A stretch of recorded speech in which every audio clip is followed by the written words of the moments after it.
السلام علیکم ورحمۃ اللہ وبرکاتہ۔ وعلیکم السلام ورحمۃ اللہ وبرکاتہ۔ پارہ نمبر 20، سورۃ القصص، آیت نمبر 84، آیت نمبر 84۔ من جاء، أعوذ بالله من الشيطان الرجيم. اعوذ باللہ من الشیطان الرجیم۔ ما جاء بالحسنة من جاء بالحسنة فله خير منها فله خیر منها ومن جاء بالسيئة ومن جاء بالسیئة فلا يجزى الذين فلا يجزى الذين عملوا السيئات عملوا السيئات إلا ما كانوا إلا ما كانوا يعملون. يعملون. إن الذي فرض إن الذي فرض عليك القرآن عليك القرآن لرادك لرادك إلى معاد إلى معاد قل ربي أعلم قل ربي أعلم ما جاء بالهدى من جاء بالهدى ومن هو في ضلال مبين. في ضلال مبين. أعوذ بالله من الشيطان الرجيم. ما جاء بالحسنة فله خير منها ومن جاء بالسيئة فلا يجزى الذين عملوا السيئات إلا ما كانوا يعملون. إن الذي فرض عليك القرآن لرادك إلى معاد قل ربي أعلم من جاء بالهدى ومن هو في ضلال مبين. ما جاء، نون ساکن کے بعد حروف اخفاء میں سے جیم آ رہا ہے تو اخفاء ہوگا. جاء میں کیا ہوگا؟ مدہ ہوگا. مد کون سا؟ متصل. بالحسنتی فلہ خیر میں کیا ہوگا؟ خی یائلین ہوگا. اور رم میں کیا ہوگا؟ ادغام ہوگا. من میں کیا ہوگا؟ اظہار ہوگا. اور ہا میں مدہ ہوگا. وما کیا ہوگا؟ اخفا ہوگا. جاء متصل. بالسیئۃ فلا کیا ہوگا؟ فلا يجزى الذين عملوا السيئات إلا کیا ہوگا؟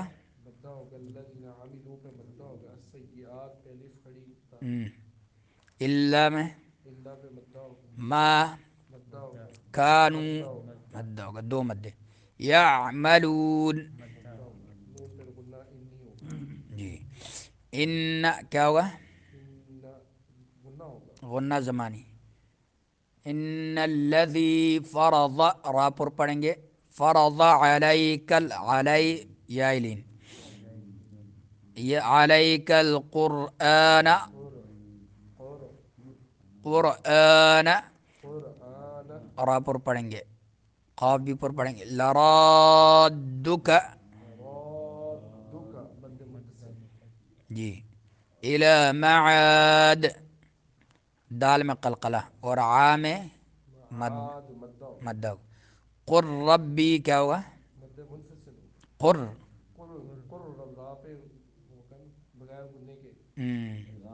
ادغام بلا غنہ. را پر پڑھیں گے. ربی میں مدہ ہوگا. اعلم من جاء کیا ہوگا؟ جاء بالہدى ومن هو اظہار ہوگا. فی ضلال جی ادغام ہوگا. مبین. جزاکم اللہ خیر. آج انشاءاللہ ایک دو سوالات بھی ہیں اس درس میں، ٹھیک ہے نا، غور کرنا ہے۔ سورت کا آخری حصہ سورت کے پہلے حصے کے ساتھ ملتا ہے، کیونکہ اللہ تعالیٰ کا یہ قانون ہے کہ ہر سورت میں ایک ہی موضوع پہ بات کرتا ہے، ایک موضوع پہ بات کرتا رہتا ہے، تو موضوع کا پتہ سورت کے شروع سے پتہ چلتا ہے یا درمیان سے یا آخر میں۔ ان تین جگہوں پہ اللہ تعالیٰ سورت کا جو ٹاپک ہوتا ہے اس کا اشارتاً ذکر کرتے ہیں۔ ما جاء بالحسنت، جو کوئی نیکی لائے گا، فلہو، تو اس کے لیے ہوگا۔ پچھلی آیت میں فساد کا ذکر ہوا، فساد کا شروع صورت میں ذکر ہوا تھا، فرعون ہارون قامان کا، تو وہ فسادی لوگ تھے، تو اللہ نے فرمایا کہ بہترین انجام متقیوں کے لیے ہے۔ تو اب فرمایا کہ اس کے مد مقابل جو ہے جو کوئی نیکی لائے گا تو اس کے لیے ہوگا خیرن، بہتر بدلہ، منہا، اس نیکی سے، ومن جاء، اور جو کوئی جاء بالسیئۃ، برائی لائے گا، فلا یجزا، تو نہیں بدلہ دیے جائیں گے، الذین، وہ لوگ جنہوں نے عامل السیئات، عمل کیے برے، الا، مگر، ما، جو کچھ کے کانوا، ہوتے، یعملون، عمل کرتے۔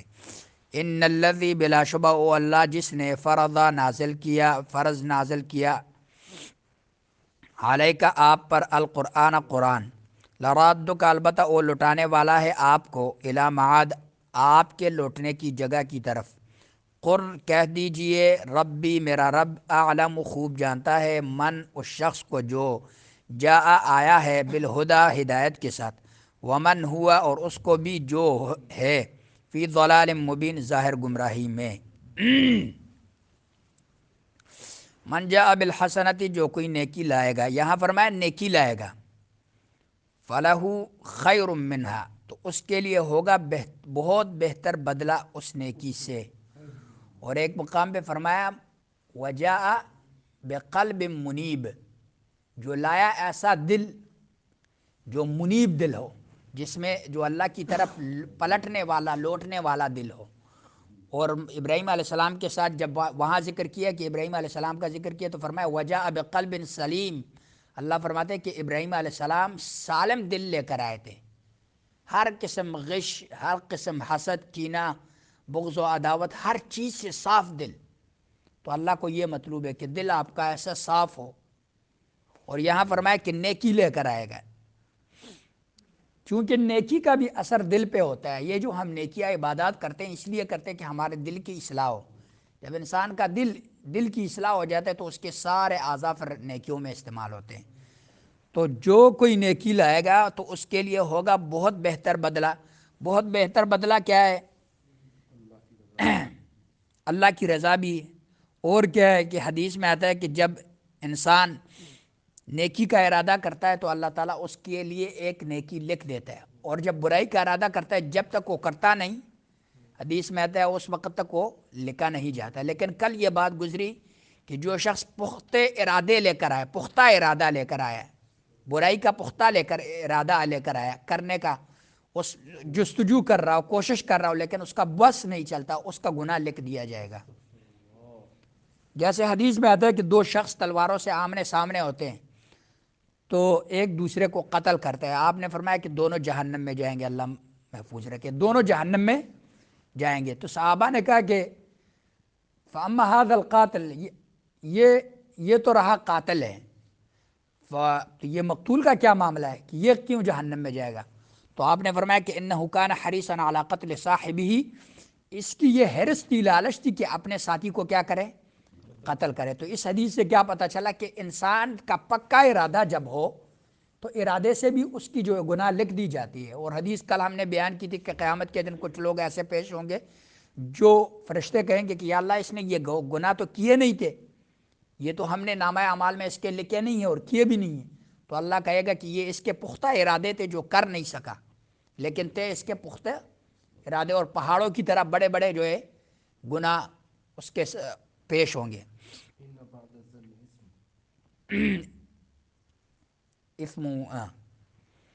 ومن جاء فلہ خیر منہا، تو اس کے لیے ہوگا بہت بہتر بدلہ۔ بہت بہتر بدلہ حدیث میں آتا ہے کہ جو ایک نیکی کرتا ہے اس کو 10 گناہ اللہ تعالیٰ نیکی کے بدلے 10 گناہ لکھ دیتے ہیں۔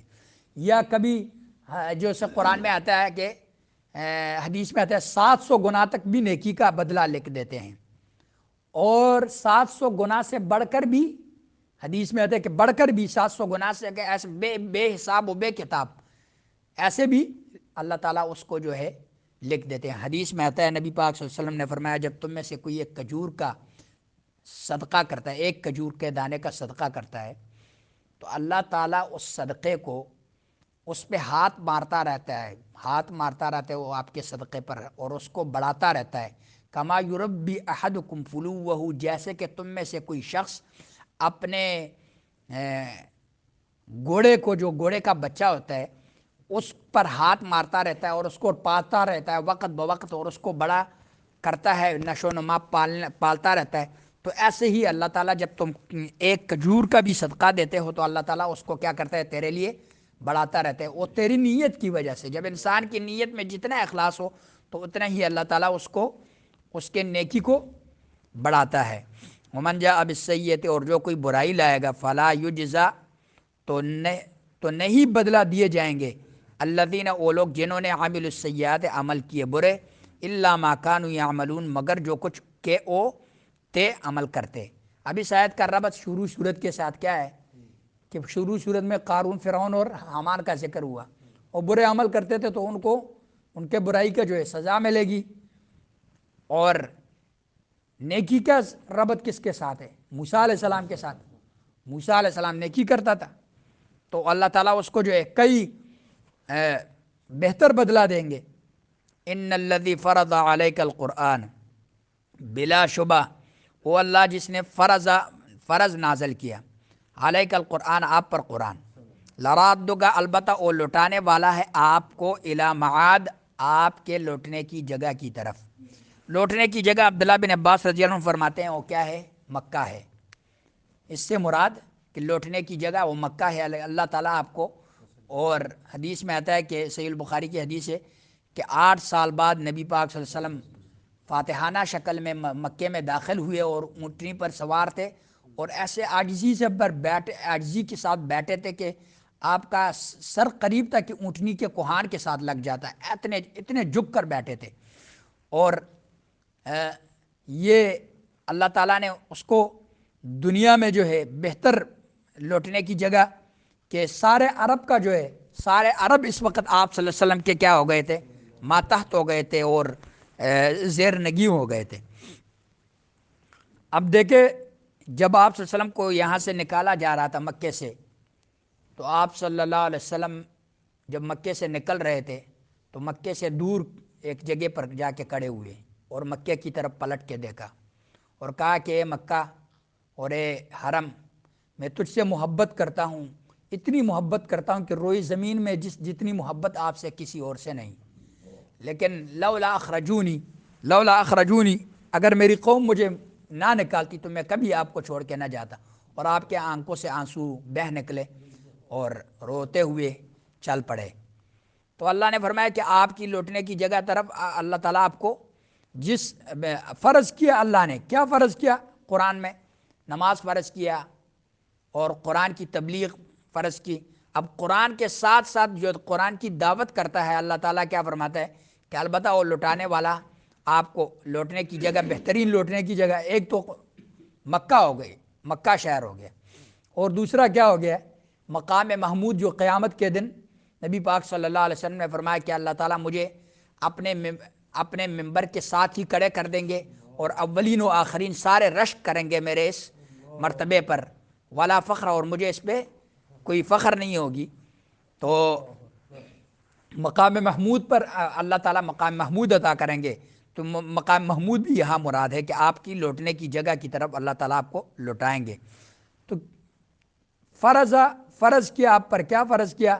نمازیں فرض کی، دعوت فرض کی، قرآن کی تبلیغ فرض کی، تو یہ چیزیں اللہ تعالیٰ نے فرض کی تھی۔ تو ہم پر یہ اللہ تعالیٰ ہمیں بھی یہ سمجھا رہا ہے کہ داعی جو ہے جب اپنی دعوت میں چلتا رہتا ہے تو رکاوٹیں اس کے سامنے بہت زیادہ آتی ہیں۔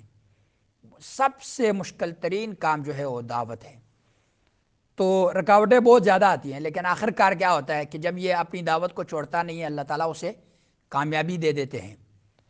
اسے کامیاب کر دیتے ہیں دنیا میں بھی، جیسے آپ صلی اللہ علیہ وسلم کو مکہ مل گیا۔ اب دیکھیں موسیٰ علیہ السلام کا واقعہ ذکر ہوا تھا، کہاں سے؟ موسیٰ علیہ السلام اور فرعون کا ذکر ہوا، حامان قارون کا ذکر ہوا، اور آخر میں اللہ تعالیٰ اپنے نبی سے کہہ رہے ہیں کہ آپ کو لوٹائیں گے اپنے بہتر لوٹنے کی جگہ کی طرف۔ تو کیا ربط ہے شروع کے ساتھ جو ہم نے کہا تھا کہ سوال ہوگا؟ اس آیت کا ربط کیا بن رہا ہے اس کے ساتھ کہ موسیٰ علیہ السلام کا ذکر ہوا، فرعون قارون کا ذکر ہوا، اور آخر میں اللہ تعالیٰ فرما رہے ہیں اپنے نبی کو کہ آپ کو اپنی بہتر لوٹنے کی جگہ کی طرف اللہ لوٹائیں گے۔ واقعے کے ساتھ کیا جیسے فرعون کا موسیٰ علیہ السلام کو قتل کرنے کا ارادہ، پھر آگے مصر ہے، پھر مصر کے بعد فاتحانہ طور پہ تھا وہ واپس فرعون کے دربار میں واپس موسیٰ علیہ السلام نبی بن کے آئے۔ جی بالکل پورا واقعہ، بس یہ سمجھانا مقصود تھا۔ آپ کیا کہنا چاہتے تھے؟ وہ تو میں تو یہ جہاں جو واپس لوٹانے کی نبی کی صلی اللہ علیہ وسلم، تو جیسے ہمارے معاشرے میں کسی مسجد سے مولوی کسی کو نکالا جائے تو لوگ باتیں اٹھاتے ہیں اس کو، یار اس کو کیا اس کی خامی تھی، کیا کردار تھا، یہ کیوں نکالا گیا؟ تو یہاں اللہ تعالیٰ نے اپنے نبی کا دفاع کیا۔ جب وہ مکے کو دیکھ کر رو رہے تھے نا، تو اللہ نے جبریل کو بولا جاؤ میرے نبی کو تسلی دو، یہ آپ کے کسی برے کردار سے نہیں نکالا جا مکے، یا آپ کا برا کردار یا کسی وجہ سے، یہ اس لیے نکالا جا رہا ہے جو میں نے آپ کے اوپر قرآن نازل کیا نا، قرآن کی مخالف کی وجہ سے آپ کو نکالتے ہیں، لیکن آپ کا کوئی ایسا کردار نہیں ہے جو برا، جو اس کی وجہ سے آپ کو مکے سے نکالتے ہیں، یہ صرف اس لیے نکالا جا رہا ہے کہ یہ قرآن کی وجہ سے نکالا۔ اور میں آپ سے وعدہ کرتا ہوں انشاءاللہ میں ایک دن آئے گا آپ کو بڑی شان و شوکتوں سے اسی مکے میں داخل کروں واپس۔ جی اچھا، یہ بابر بھائی نے جو بات کہی کہ پوری سورت جو ہے جو نازل ہوئی، یہ ہر آیت آپ صلی اللہ علیہ وسلم کے زندگی کے ساتھ اس کا ربط ہے کہ آپ صلی اللہ علیہ وسلم کے ساتھ، جیسے موسیٰ علیہ السلام کے مقابلے میں بڑے بدماش کڑے تھے، تو آپ صلی اللہ علیہ وسلم کے سامنے بھی بڑے بدماش ابو جہل، عتبہ، شیبہ، یہ ولید، یہ بڑے بڑے سرداران مکہ کڑے تھے۔ تو اللہ تعالیٰ نے موسیٰ علیہ السلام کو جیسے پلٹ کر اپنی جگہ کی طرف واپس لے آئے 8-10 سال کے بعد اور فتح دی، تو اسی طرح آپ صلی اللہ علیہ وسلم کو بھی اللہ تعالیٰ نے مکے میں واپس لوٹنے کا جو ہے فاتحانہ شکل میں وعدہ کیا۔ قل ربی، کہہ دیجئے ربی، میرا رب، اعلم، خوب جانتا ہے، من، اس شخص کو جو جاء، آیا ہے، بالہدا، ہدایت کے ساتھ، ومن ہوا، اور اس کو بھی جو ہے فی ضلال مبین، ظاہر گمراہی میں۔ یہ اللہ تعالیٰ نے اس لیے فرمایا کہ ان سے کہہ دے کہ بھائی تم اپنے آپ کو، کیونکہ وہ کیا سمجھتے تھے کہ ہم ابراہیم علیہ السلام کی دین پر ہیں، ہم ابراہیمی دین پر ہیں، ابراہیم علیہ السلام کے، اور ہم تو کعبے کے متولی ہیں، ہم حاجیوں کو کھانا کھلاتے ہیں، پانی پلاتے ہیں، ہم مہمان نوازی کرتے ہیں، تو ہم حق پر ہیں۔ تو آپ صلی اللہ علیہ وسلم نے یہ اللہ تعالیٰ نے جواب دے دیا کہ ان سے کہہ دیجیے کہ میرا رب خوب جانتا ہے اس شخص کو جو آیا ہے ہدایت کے ساتھ، اور اس کو بھی جو ہے ظاہر گمراہی میں۔ اور قرآن کا ذکر کیا، قرآن کا ذکر پہلے کیا، اس سے پچھلی آیت میں کیوں ذکر کیا کہ قرآن ایسی کتاب جس کی کوئی دنیا میں آپ مقابلہ نہیں کر سکتے۔ تو یہ واضح دلیل ہے کہ اللہ کے نبی صلی اللہ علیہ وسلم سچے ہیں اور اللہ کے سچے رسول ہیں، اور قرآن بھی اللہ کی طرف سے نازل کردہ کلام ہے، کیونکہ فصاحت اور بلاغت تو عرب میں بہت زیادہ تھے لیکن اس قرآن کا مقابلہ نہیں کر سکتے تھے۔ تو اللہ نے آخر میں کہہ دیجئے میرا رب خوب جانتا ہے اس شخص کو جو آیا ہے ہدایت کے ساتھ، اور اس کو بھی جو ظاہر گمراہی میں ہے۔ اللہ سے دعا ہے کہ اللہ سمجھنے اور عمل کرنے کی توفیق، اللہ سمجھنے اور عمل کرنے کی توفیق، اللہ سمجھنے اور عمل کرنے کی